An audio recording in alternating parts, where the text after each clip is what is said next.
सच्चिदानन्दरूपाय विश्वोपत्यादिहेतवे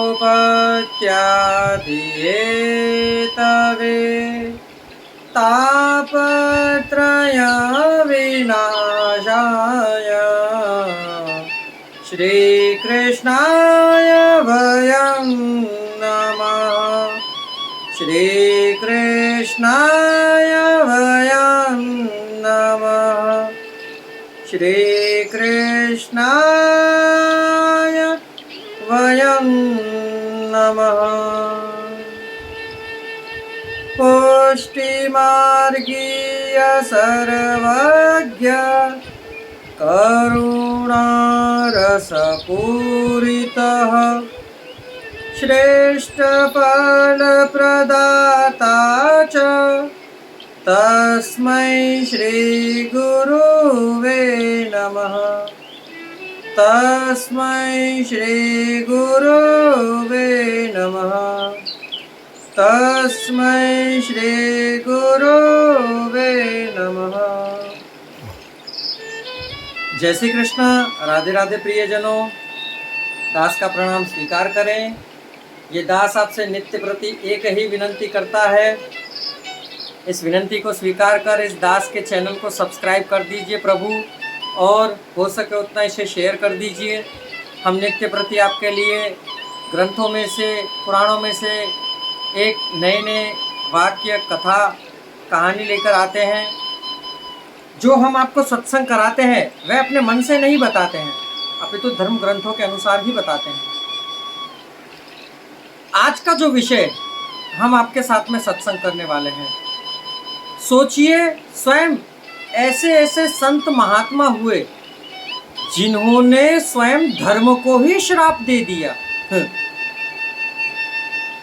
सोचिए, हम जो कार्य करते हैं, ऐसे धर्म को श्राप देने का सामर्थ्य आप में और हम में तो क्या इस लौकिक संसार में किसी को नहीं है कि किसी का श्राप फलित हो। हाँ, यदि कोई संत वैरागी है, तन मन और धन से प्रभु का चिंतन, स्मरण और भक्ति करता है, तो उसका श्राप भी उतना ही फलित है जितनी उसकी वाणी, जितना उसका प्रभु के प्रति का प्रेम, जितना उसका तप।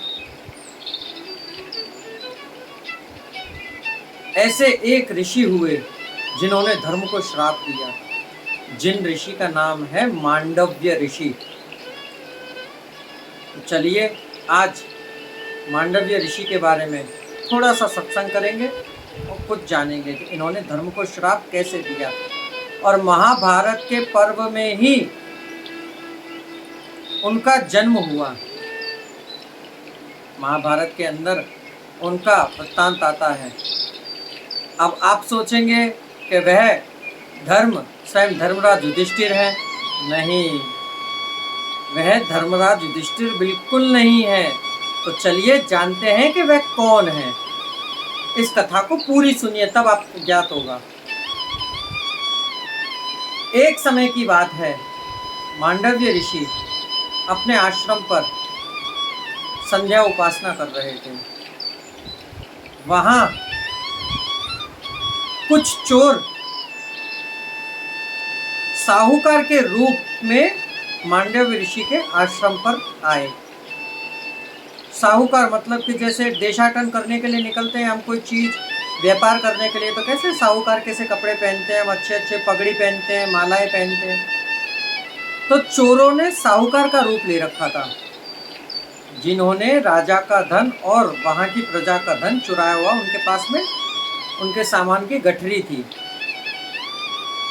अब उन्होंने मांडव्य ऋषि के पास में जैसे ही वो आए तो उन्होंने झूठ कहा कि हमारे पीछे चोर पड़े हुए हैं, जबकि ये खुद चोर थे और साहूकार के रूप में राजा के सैनिक उनका पीछा कर रहे थे, परंतु इन्होंने भी साहूकार का रूप धारण कर रखा था।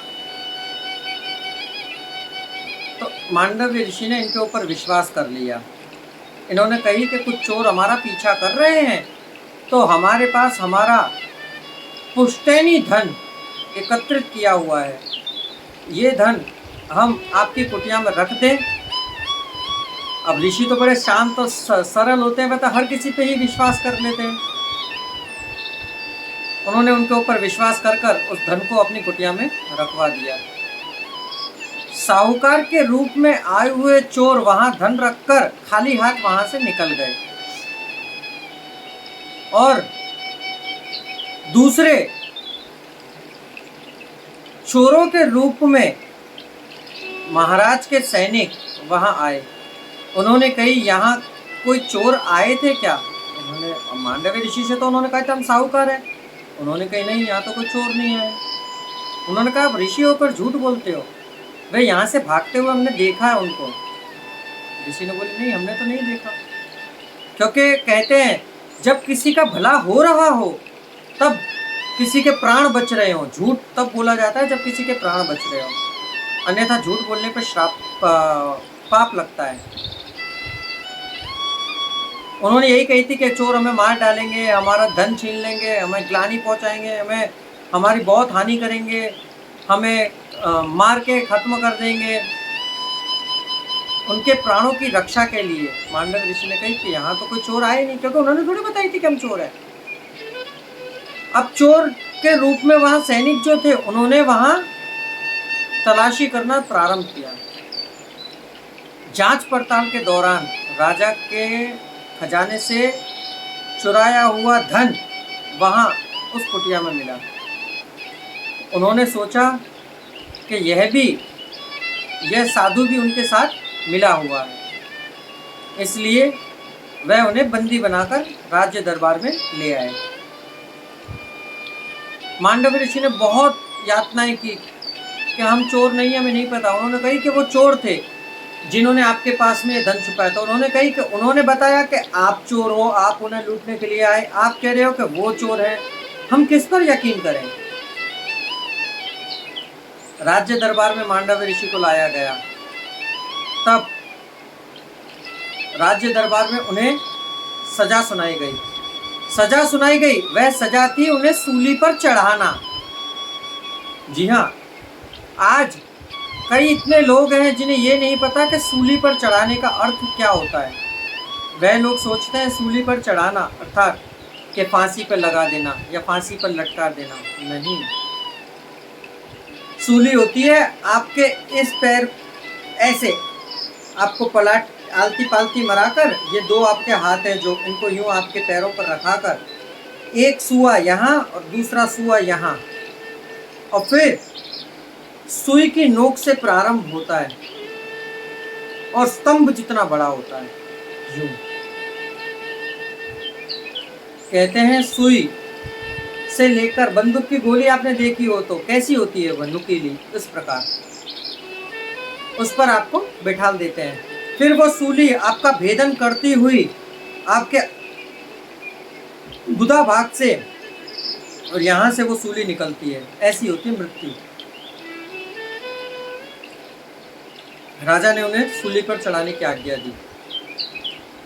दी तो वैसे ही मांडव्य ऋषि को सूली पर बैठाया गया, परंतु जैसे उनको बिठाया तो सूली उनका भेदन ना कर सकी। सिर्फ इतनी। अब वे उपायमान तो हुए परंतु राजा पर नहीं, क्योंकि राजा ने तो सजा सही सुनाई थी। तो मांडव्य ऋषि ने कहा इसमें आपका कोई अपराध नहीं है, अपराध है धर्म का, कि जब से मुझे ज्ञात हुआ कि ये धर्म है ये अधर्म है, तब मैंने धर्म आचरण अपनाए, प्रभु की सेवा की, निस्वार्थ भाव से प्रभु को भजा। आज तक मैंने जानने में या अनजाने में कोई पाप नहीं किया, तो मुझे ये किस बात का दंड भोगना पड़ा? ये सूली ने मेरा इतना भी भेदन क्यों किया? राजा ने उनसे क्षमा याचना करी। तब वे वहां से मांडव्य ऋषि धर्म के पास पहुंचे। तब धर्म ने उनके सामने हाथ जोड़कर विनंती करी, पधारिए प्रभु। तब मांडव्य ऋषि ने कहा कि तुमने मुझे किस अपराध की सजा दी है जो मेरा सूली ने इतना भेदन किया? तब धर्मराज ने कहा कि हे मुनिश्रेष्ठ, हे मुनिवर, हे मांडव्य श्रेष्ठ, हे मांडव्य ऋषि,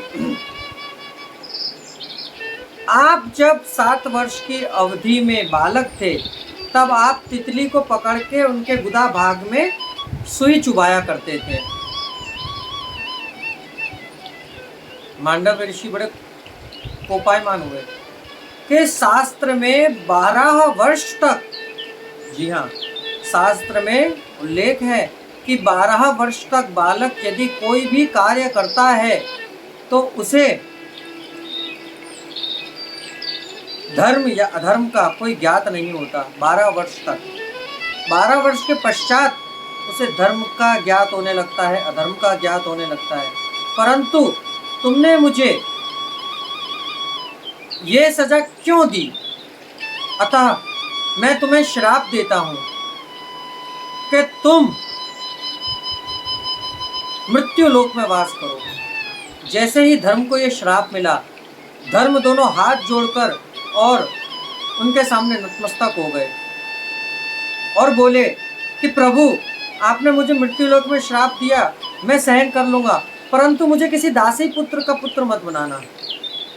तब मांडव्य मुनि ने कहा कि तुम दासी के ही पुत्र बनोगे और दासत्व प्राप्त करोगे, और तुम्हें ये धर्म याद होगा, तुम तुम्हारे धर्म का आचरण भरी सभा में करोगे, परंतु जब तुम्हारे धर्म का कोई भी उस पर अमल नहीं करेगा, जब कोई तुम्हारे धर्म का अनुसरण नहीं करेगा, कोई तुम्हारे धर्म को नहीं मानेगा, तब तुम्हें जो हानि होगी तब तुम सहन करोगे, तब तुम्हें ज्ञात होगा कि तुम्हारे धर्म पर कोई अमल नहीं कर रहा है, तुम्हें पीड़ा होगी, तुम भोगोगे। जी हाँ, महाभारत पर्व में यह धर्म कोई और नहीं अपितु धृतराष्ट्र के भाई विदुर जी थे। स्वयं विदुर ही धर्म रूप में प्रकट होकर आए थे। प्रियजनों, जब द्रौपदी का चीरहरण हुआ, तब विदुर जी ने महाभारत पर्व में, ये देखिए आप, जब युद्ध हुआ तब विदुर जी नहीं थे, क्योंकि वह यात्रा करने पर निकल गए थे, 4 धाम की यात्रा करने पर निकल गए थे। तो देखिए, ये विदुर जी स्वयं धर्म रूप में आकर ऋषि मुनियों का अपमान करने पर इनको ऐसा श्राप मिला और ऐसे दासी पुत्र के रूप में जन्मे।